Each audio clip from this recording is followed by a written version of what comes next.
Let me give you a tour of my refrigerator. So as you can see, there's a whole lot of nothing. Most of my refrigerator is actually taken up by MJ's food, and she's on a raw meat diet. They actually have really good raw dog food here from a brand called Kin, but we're talking about what I eat, not what MJ eats. So actually in my refrigerator, all I have is jammu and unsweetened almond milk. I don't cook, therefore I have no food in the refrigerator. In fact, you can see that most of my kitchen is purely decorative because I also don't have any gas in the burner. It's not even hooked up to gas because I've never used this, and I haven't cooked anything in 5 years. Basically, since I left the United States and moved to Mexico and then to Thailand and then to Bali, I have not once cooked a single meal ever in 5 years.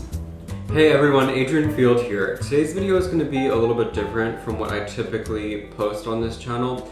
I was inspired from watching these YouTube videos a couple weeks ago about what celebrities eat in a day. It was on Harper's Bazaar channel, and I guess that I had just fallen down a YouTube tunnel, and for whatever reason those were suggested to me, and I couldn't resist knowing what Kelly Ripa and Gwyneth Paltrow eat in a day. I don't know why this was like some sort of strange fascination, but I'm clearly not the only one because these videos had like millions of views. And because I'm not that inspired to be making any kinds of other types of videos right now, being that I'm not doing that much other than working, like I haven't been really traveling. I've just been here in Bali, living my life in my routine and been content as a clam. Without further ado or that much more explanation, I'm just going to get into what I eat in a day in the style of a Harper's Bazaar celebrity video shoot. So here it goes. So I typically wake up around 8 o'clock in the morning, and that just kind of means that I've opened my eyes to the world, but I don't get out of bed until 9. So for that hour, I'm kind of still a little bit dazed, daydreaming and looking at my phone and looking at emails and things that came in from the night before. But at 9 o'clock, I finally get myself out of bed. I walk MJ, the dog, and then I come back and I immediately make my coffee. Now, I cannot live without coffee. If tomorrow they said coffee causes cancer and takes 20 years off your life, well, I guess I'm dying 20 years early, because coffee for me is just one of these things that makes life worth living. I can't even understate that enough or overstate that, but whatever. So I've gotten into recently grinding my own coffee beans every day, which is not something that I've been doing as a coffee drinker like my whole adult life. But I finally bought a coffee grinder when I moved into this place, and so I make my beans fresh every day. And I know that I have quite a few people that follow me now from Australia, from the couple vlogs that I made in Australia last year. And they'll probably be horrified to see my American, there it is, my American drip style coffee maker, which is like sacrilegious, I think, for Australians who are obsessed and love their coffee. But I'll be honest, I'm really happy with my American coffee maker. If I wasn't, then I would have changed the system long ago. But because I tend to drink like 2.5 cups, and I'm talking about like big mugs of coffee every morning, I feel that the like dilution, I guess, that happens works for me, and the taste is, you know, more than good enough for me as well. I also use quite nice beans as well. They're from Indonesia and they're pretty expensive at the supermarket. So whatever, I'm happy with my coffee. Don't hate on my game. I also mix my coffee every morning with maca root powder, which is supposed to give kind of also an energy boost and a hormone balancing. And I also mix in a teaspoon of ghee, which is clarified butter, and I've been doing that for years, starting with like the whole bulletproof coffee craze. But actually this comes from an old Tibetan tradition, which they've been doing for thousands of years, which is mixing in butter in their tea. That sounds gross to me in tea, but in coffee I find it actually tastes really good. And the effect for me is that it's, as soon as I have that first sip of coffee with the ghee in it, it's like someone turned a light on in my brain, and I can then focus and think and basically function. So I have my coffee for about an hour and a half while I'm sitting here at my table working at the computer, and then I will finally have a bowl of cereal around 10:30 in the morning, and I just try to find from the grocery store here the healthiest type of cereal that doesn't taste like eating cardboard. So I look for one that is a high fiber, low sugar, granola-esque cereal, and they really don't have many options, at least around the supermarkets here in Canggu.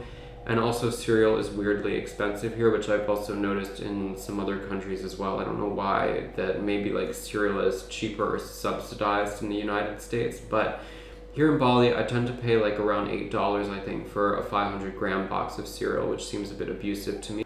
So the last thing that I have as part of my breakfast is a small glass of jammu, and I actually did a whole video about jammu. This is a drink that is indigenous to Indonesia, that's been around for hundreds of years, and it has so many health benefits. It's kind of like drinking a glass of orange juice, but a super version of that, because it has so many antioxidants and antibacterial properties. It's full of turmeric and so many herbs actually that I forget the name of, but many really good things. And I have this with my vitamins or my medicine, and then typically right after this I go straight to the gym 5 days a week. I work out for 45 minutes to an hour each time, and then because at that point I'm like pretty hungry, it's usually now about 1 o'clock, I go straight to having my lunch. And for the last week or so I've been really consistent going to this restaurant called Motion Cafe, and they have this really good ketogenic chicken salad, which is like a chicken salad in a salad, where it's the shredded chicken that's mixed with mayo and egg and like some kind of a mustard type sauce, and I find that really delicious. And I tend to usually have that with water or a protein smoothie, and if I have a protein smoothie I always go for vegan protein powder, but not soy, because I'm allergic to soy.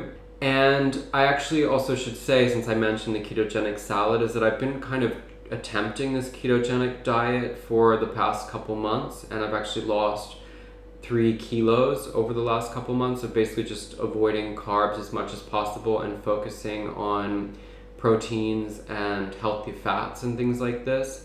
So it seems to be working pretty well for me. Obviously it's challenging in the sense that carbs are what I love to eat the most. I love pasta and pizza and pastries. Like if I could not worry about, you know, my body or health or whatever, I would have a pain au chocolat for breakfast every single day, and pizza or pasta for dinner almost every day as well. So it's not been easy for me to cut these things out, but I think overall it's much better for me and for my body, because when I turned 30, I really was noticing that my metabolism was changing, whereas my whole life prior I've been underweight and I was able to eat any kind of garbage that doesn't even matter, and it would never have any effect on me being very skinny.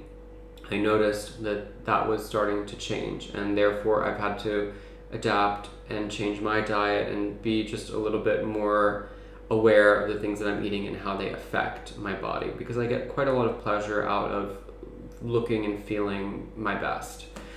So I don't usually snack, except for once a week now. I will kind of give in to my cravings and go to this place called Dreamwave, and they have vegan donuts and also the best lattes in Bali, maybe, I don't know. But I go there and I get this vegan matcha latte, as well as one of their vegan donuts. It depends on my mood and what looks good there, but they're all so good, and I want one now really, really badly, but I think I already had one like less than a week ago. So I really do try to limit, you know, because I'm very anti-sugar. I think I've been kind of avoiding sugar for at least 10 years of my life, like basically since I realized that sugar is a poison. I don't add sugar to anything. I definitely wouldn't ever add sugar to coffee. Ew. I don't drink soft drinks. I tend to really only drink black coffee, water, or tea. And I never mix sugar or any sugar substitutes or sweeteners or anything with any of those. But yeah, with that little parentheses aside of the Dreamwave donuts of, you know, like a 1 time a week or less treat, I don't eat again until dinner time, which is usually around 7:30, sometimes even 8 o'clock. And I've been quite lazy recently. I probably actually since I moved to this place, because I'm a little bit further from the center of Canggu where most of the restaurants are. I'm about like a 10-minute motorbike drive. So what I usually do now is order from GoFood, which is like the Uber Eats of Indonesia. All right, so here's a perfect example of a typical dinner here in Bali. This evening it's been raining, so it's a day where I would not go out for food because the roads are quite dangerous here when they're wet. I've already had one motorcycle accident where it was just lightly raining and I fell, but that is totally not the point of this video. I'm supposed to talk about what I have ordered for dinner. So tonight I've ordered from a place called The Common, and it's a restaurant in Canggu on Batu Belong that I wouldn't typically go to in normal times because their food is overpriced. But right now everything is basically cheaper because of coronavirus. So I've ordered a salmon teriyaki on sushi rice with avocado and edamame. This is just healthy and it's good and it's kind of what I was craving this evening. And I'm not a dessert person. I hardly ever have dessert, but if I do, it'll be something like a chia pudding, you know, with some fresh dragon fruit cut up in there. And of course, I'm not making that at home. That comes from some restaurant. So the last thing that I have before bed is an herbal tisane. And I buy this from Bali Buddha, and this is a tea that has rose petals, ginger, lemongrass, and some other herbs in it. And the properties are that it's supposed to help with relaxation and also boost the immune system. So I make almost a liter of this tea every single night. And yes, it means that I do pee quite a lot in the evening time, and also I usually wake up in the middle of the night having to pee as well. But it doesn't matter because I feel like there's so many health benefits that come with this, and it just makes me feel good. It feels like it's kind of my nightcap and the way to end the day in a very relaxing way. And quite frankly, I always sleep really well. So I think that that might be due to this tea. That is what I tend to eat in a day. It's pretty consistent because I am a man of routine. I like to sort of have some semblance and sense of consistency in my life, which is very not consistent, I guess, in the grand scheme of things. And I guess I also just wanted to say, to conclude this video, that there are so many food options in Canggu, which is one of the reasons that I love living here so much, because people tend to be really health and body conscious, which means that there's just a huge abundance and variety of healthy types of what I like to call California cuisine, which is what I was used to living in Hollywood, you know, which again, another place where people are very body conscious. So they eat healthy, and there's a lot of vegan options. And I mean, for whatever kind of diet you're on, whether it's like a paleo diet, a keto diet, a vegan diet, vegetarian diet, there are just a ton of options. So thus concludes the video of everything that I eat in a day here in Bali. I hope it was entertaining on some level. And until the next video, take care. See you guys later. And good night from MJ also. MJ says good night. But MJ also needs to go out for one more walk before bed.